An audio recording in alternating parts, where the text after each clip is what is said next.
An analysis of human resource and job design in Southwest Cross Bank. Case study number 5. So according to Google, banking is defined as accepting of deposits of money from public for the purpose of lending or investment, repayable on demand or otherwise, and withdrawable by check, draft, or otherwise. According to Cauchy 2020, banking can be defined as the business activity of accepting and safeguarding money owned by other individuals and entities, and then lending out this money in order to earn a profit. However, with the passage of time, the activities covered by banking business have widened, and now various other services are also offered by banks. The banking services these days include issuance of debit and credit cards, providing safe custody of valuable items, lockers, ATM services, and online transfer of funds across the country or world. So, towards the end of 1990s, much of the European retail banking industry was facing unprecedented levels of competition. This was partly the result of excess capacity. Many towns had 4 or more bank branches with 100 meters of each other, and partly triggered by the presence of aggressive new entrants, including insurance companies and other retailers such as supermarkets. Many of the new retail banks concentrated on a few simple financial products such as current accounts, deposit accounts, and mortgages, in contrast to most conventional banks which offered hundreds or even thousands of different products. At the same time, new delivery systems such as telephone and internet banking were being introduced.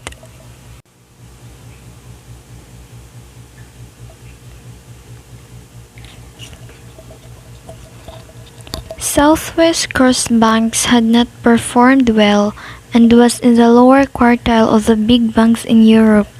However, it did have a strong retail brand image, high market shares in some sectors such as small business loans, and a reliable but unspectacular profit record. But it was perceived to be late in recognizing the importance of developing its operations. Many large banks had been much quicker to install the latest information systems, allowing automation of many routine activities. Several competitors had experimented with centralization and/or regionalization of routine operations, such as telephony and correspondence that had previously been carried out in the branches. As a late implementer of operational change, Southwest Cross Bank had the advantage of being able to learn from competitors' mistakes. It decided that radical change was required to make the retail operation more efficient in driving down costs and more effective in improving customer service quality. These were to be achieved simultaneously using the latest state-of-the-art equipment. Southwest Cross Bank embarked on one of the most extensive operational change programs ever conducted in the European banking industry. The project, budgeted at around $3 billion, was planned to roll out over 2 years and would redesign almost every process in the retail bank division. Most processes that had previously been carried out at branches were to be transferred to large, specialized processing centers, allowing headcount reductions and space saving at every branch. Problems and solutions. First, several competitors had experimented with centralization and/or regionalization of routine operations, such as telephony and correspondence that had previously been carried out in their branches. So, most organizations today are in a constant state of flux as they respond to the fast-moving external business environment, local and global economies, and technological advancement. This means that workplace processes, systems, and strategies must continuously change and evolve for an organization to remain competitive. Change affects your most important asset, your people.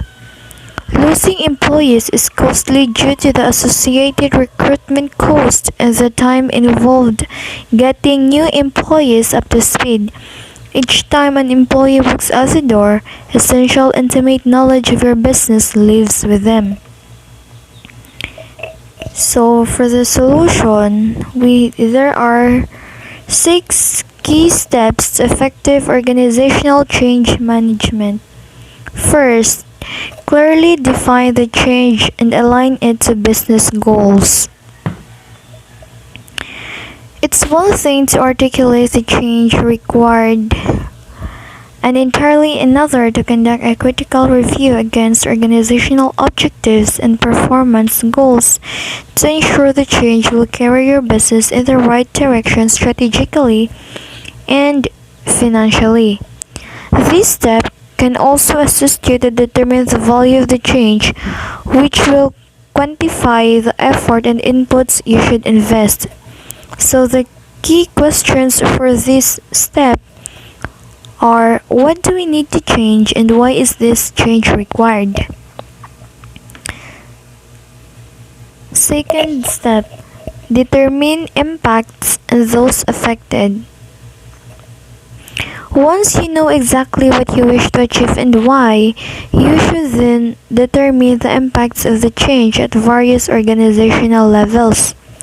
So you have to review the effect on each business unit and how it cascades through the organizational structure to the individual. This information will start to form the blueprint for where training and support is needed the most to mitigate the impact. The key questions for this step are: what are the impacts of the change? Who will the change affect the most? And how will the change be received? Third step, develop a communication strategy. Although all employees should be taken in the change journey, the first 2 steps will have highlighted those employees you absolutely must communicate the change. So you have to determine the most effective means of communication for the group or individual that will bring them on board. The communication strategy should include a timeline for how the change will be incrementally communicated, key messages, and the communication channels and mediums you plan to use. So the key questions for this step are: how will the change be communicated and how will feedback be managed? The fourth step, provide effective training. With the change message out in the open, it's important that your people know they will receive training, structured or informal, to teach the skills and knowledge required to operate efficiently as the change is rolled out. So the key questions for this step are: what behaviors and skills are required to achieve business results? And what training delivery methods will be most effective? The fifth step, implement a support structure. So providing a support structure is essential to assist employees to emotionally and practically adjust to the change and to build proficiency with behaviors and technical skills needed to achieve desired business results. Some change can result in redundancies or restructures, so you could consider providing support To help employees adjust to changes to how our role is performed, a mentorship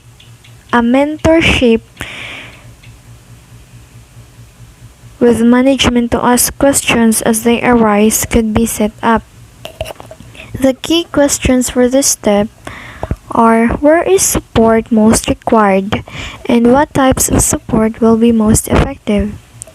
So the last step, measure the change process. Throughout the change management process, a structure should be put in place to measure the business impact of the changes and ensure that continued reinforcement opportunities exist to build proficiencies.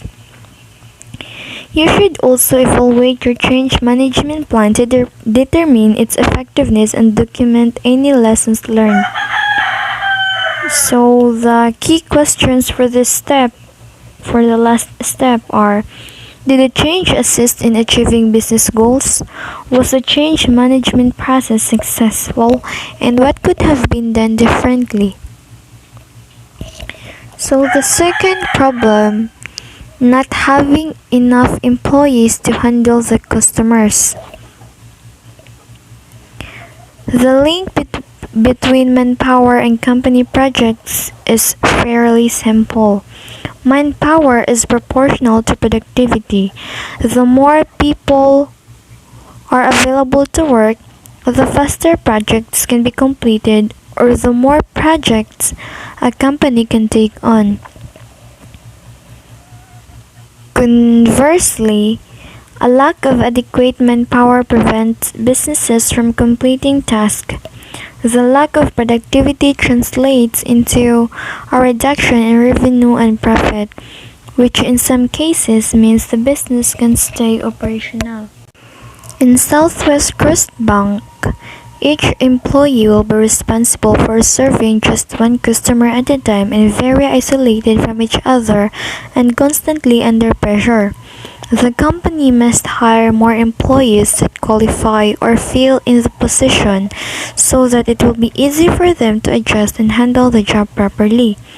When the level of manpower in a company is adequate, the business has more options in how it operates. It has some flexibility in terms of which employees cover shifts. It is easier to get people to fill in.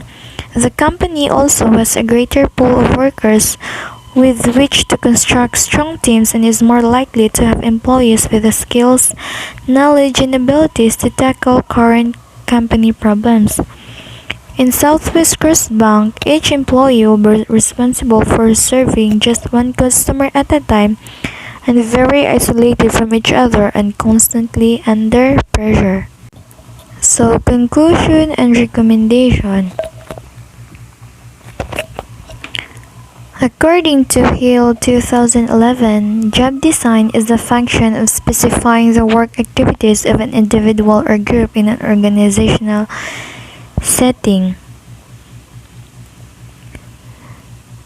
Job design is the process of establishing employees' roles and responsibilities and the systems and procedures that they should use or follow. It is important because in today's world, the content of job is changing more important than ever. When done well, job design leads to higher productivity and quality of work, while also leading to higher job satisfaction, lower absence, and lower employee turnover intentions. So, to sum up everything, Southwest Cross Bank doesn't have a good job design that makes its employees to feel bad for their job. This will lead to employee turnover. When changes happens, the bank did not consider how those changes affect the employees and customers. The management should always be hands-on and should have backup plans even if the problems did not occur at the company to ensure its safety and credibility. Hired employees who love to do their job and enjoy doing it, not only for themselves but also for the company. Your employees somehow have influence over your relationships with your customers. One dissatisfied employee can crimp your capacity to serve customers, so you need to value them. Failure to do so will make it impossible for your company to succeed. That's the reason why you should try to invest more energy and time in your employees and keep them ready, informed, and equipped. You also need to value your employees the way you value your customers because they have the most powerful energy to bring into your company. If you trust and value your employees, they will be more dedicated to serve customers well and serve the company in an ultimately great manner. That was according to KI 2018.